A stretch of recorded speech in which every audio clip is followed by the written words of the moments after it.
Pana baba vakauya for counseling. BB is my name, beautiful bishop. I'm your relationship coach, counselor, preacher of the word of God. Papage ndiri kuita relationship coach, counseling and training and grooming. Page rangu rakanzi Bishop Juliet Chiutsi. Don't hesitate to like. Don't forget to like and follow my page, to follow me. Pana baba vakantaurira nyaya yakandibata yesterday. Ndakaitisa online counseling. Zvakandibata, baba vakandivinga kuwhatsapp vakati I think mukadzi wangu atori nedambudziko, ane mvura dzakawanda, nhengo yake haina unatsoita zvakanaka. Saka ndanga ndichikumbirawo kuti mondibatsira kuti zvinganatsoita sei. Anzi kana tichiita sex tinotoita 3 matowels atinoshandisa kutopukuta mvura, ane mvura dzakawandisa. Saka ndoda kungopawo maresipi anobatsira. Mamwe munogara muchianzwa nevamwe vachiticha, handitya. Manatural methods aungashandise to tighten your vagina, zviri natural, zvisina ma-damages, handitya, zvisingazokukuvadze, handiti. Saka regai ndisheye nemi. Mvura inofanira kusvetwa munhengo yemukadzi kuti baba vanakirwe. Hazvinakidze, handiti, hazvinakidze. Saka unogona kushandisa garlic. Unomenya garlic yako woiinseta overnight. You insert garlic yako overnight, zvinokubatsira.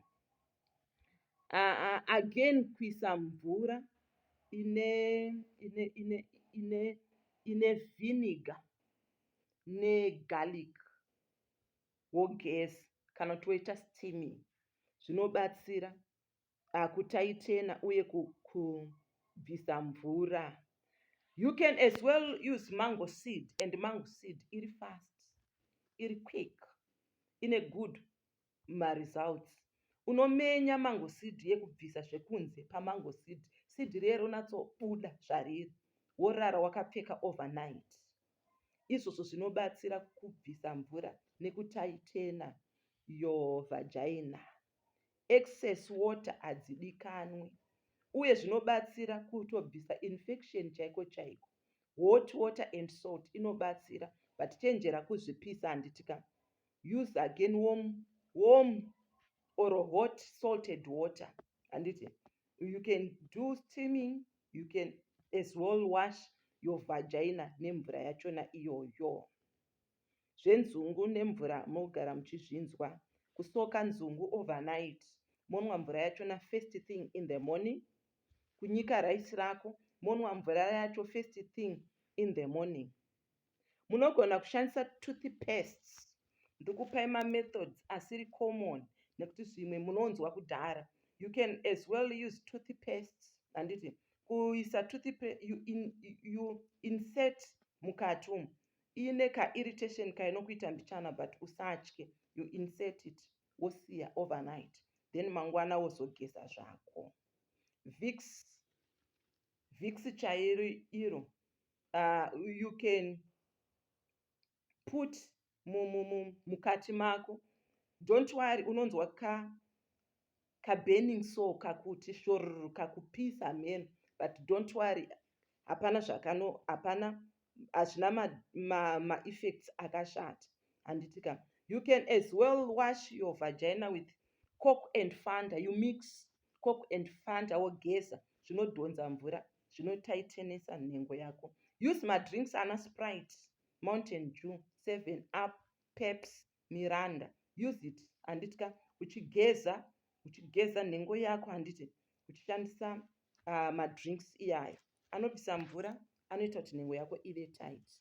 Use plain yogurt, insert inside plain yogurt, wosiya, then wozozvigeza zvako.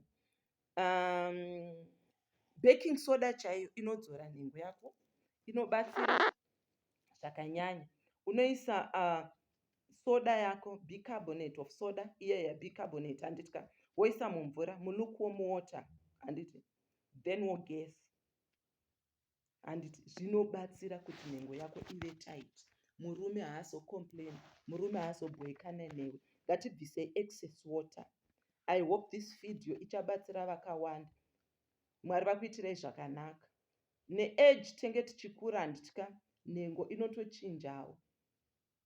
Tinokura zvese. Saka ndapota zviitei.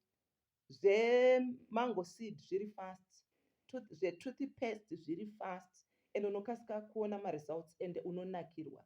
Don't forget to follow me, please. Bishop Juliet Chiutsi, page rangu. I love you all. Thank you.